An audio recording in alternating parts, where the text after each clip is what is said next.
ভোরের আজান থেকে শেষ রাতের তালা দেওয়া পর্যন্ত নীরবে নিভৃতে মসজিদকে আগলে রাখেন ইমাম, মুয়াজ্জিন ও খাদিমরা।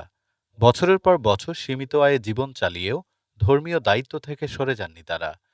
অবশেষে সেই নীরব সেবকদের জন্য এলো স্বস্তির খবর। জাতীয় বেতন স্কেলের আওতায় আনা হচ্ছে ইমাম, মুয়াজ্জিন সহ মসজিদের জনবল, যা তাদের জীবনের নতুন আশার আলো জ্বালিয়েছে।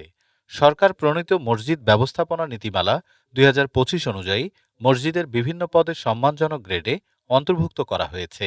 এতে শুধু বেতন বাড়বে না, বরং রাষ্ট্রীয় স্বীকৃতিও নিশ্চিত হবে।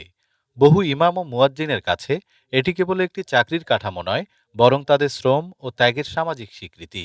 নিয়মিত আয়ের নিশ্চয়তা পেলে পরিবার নিয়ে দুশ্চিন্তা কমবে, সন্তানদের শিক্ষা ও চিকিৎসার দিকে মনোযোগ বাড়বে, এমনটাই বলছেন সংশ্লিষ্টরা।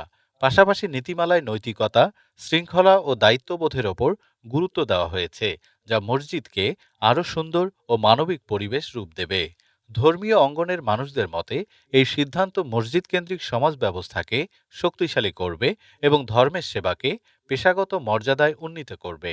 দীর্ঘদিনের অপেক্ষার অবসান ঘটিয়ে রাষ্ট্র এবার পাশে দাঁড়ালো ধর্মের নীরব সেবকদের। ডেস্ক রিপোর্ট, বাংলাদেশ সময়।